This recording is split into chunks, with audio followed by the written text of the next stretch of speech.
Hello friends, आज की हमारी कहानी है गरीब लड़की की दर्द भरी कहानी। एक गांव में एक साहूकार अपने परिवार के साथ रहता था। परिवार में उसकी पत्नी, एक बेटी और एक बेटा था।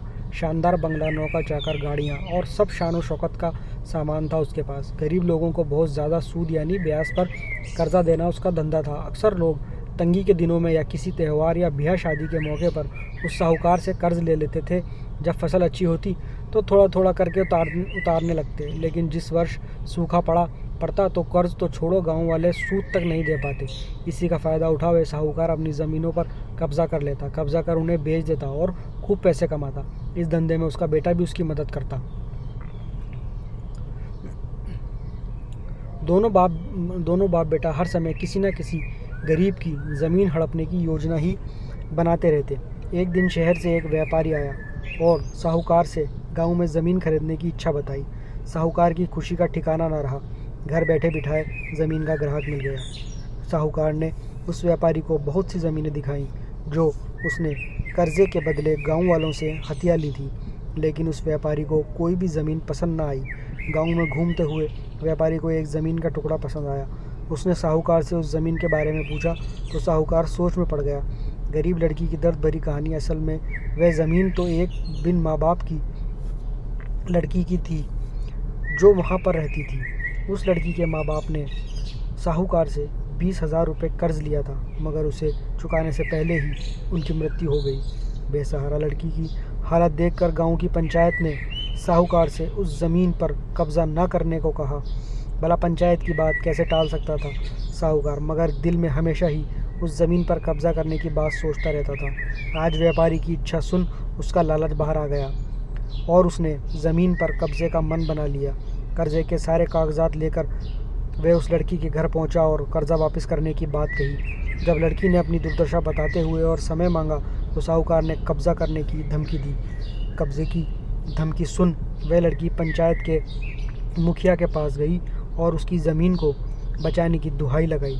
सारे गांव में यह बात आग की तरह फैल गई कि साहूकार उस बेसहारा लड़की की ज़मीन पर कब्ज़ा करने वाला है। यह बात उड़ते उड़ते साहूकार की बेटी के कान में पड़ी।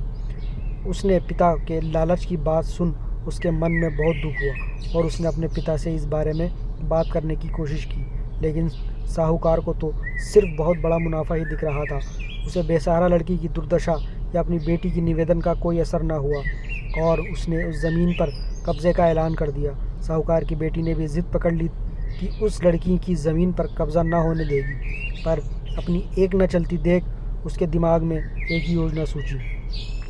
अगले दिन सुबह सुबह वह बेसहारा लड़की और उसके साथ 2 लोग साहूकार के घर पहुंचे और कर्ज़ की 5,000 की किस्त दे दी। साथ ये भी कहा कि 3-4 महीने में कर्ज़ के बाकी रुपए भी उन्हें मिल जाएंगे। रुपया देने के बाद रसीद ले सब चले गए।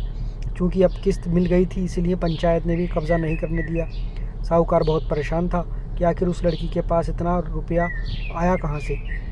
कल तक वह दाने दाने को तरसती थी और आज 5,000 रुपये दे गई। कुछ भी ना समझ आने पर उसने गांव वालों से भी पूछताछ की, लेकिन कोई भी रुपयों के बारे में नहीं जानता था। कुछ दिनों के बाद वह लड़की फिर 2 गांव वालों के साथ आई और कर्ज़ के बाकी रकम चुकाकर रसीद और कर्ज़ के सारे कागज़ ले लिए। साहूकार परेशान हो गया कि आखिर इस लड़की के पास इतना धन आया कहाँ से। इस तरह कुछ दिन और बीत गए। एक दिन साहूकार को खबर मिली कि उस बेसहारा लड़की ने अपनी ज़मीन बेच दी है। कुछ कर तो सकता नहीं था, लेकिन उत्सुकतावश जाकर देखा तो चौंक गया। ज़मीन पर एक बोर्ड लगा था। उस बोर्ड पर ज़मीन के मालिक का नाम देख साहूकार की मानो सांसें रुक गई हों। मालिक के नाम के आगे लिखा था उसकी अपनी बेटी का और उस लड़की का नाम। वह दौड़ा हुआ घर आया और बेटी से पूछा कि यह क्या तमाशा है। अब उसकी बेटी ने उसे बताया कि उस गरीब लड़की की मदद के लिए उसने अपने सारे गहने बेच डाले ताकि उसकी ज़मीन उसके कब्ज़े से बच सके, लेकिन ज़मीन आपसे छुड़ाते ही उस बेसहारा लड़की ने उदारता दिखाते हुए आधी ज़मीन मेरे नाम कर दी। बेटी ने उसे समझाया कि आप तो उस लड़की का आखिरी सहारा भी छीन रहे थे, मगर उस लड़की का बड़प्पन तो देखो, उसने ज़मीन छुड़ाते ही मेरे गहने के बदले अपनी आधी ज़मीन मुझे दे दी। ये सब सुन साहूकार की शर्मिंदगी महसूस हुई और उसने भविष्य में कभी किसी की ज़मीन न हड़पने का वचन दिया।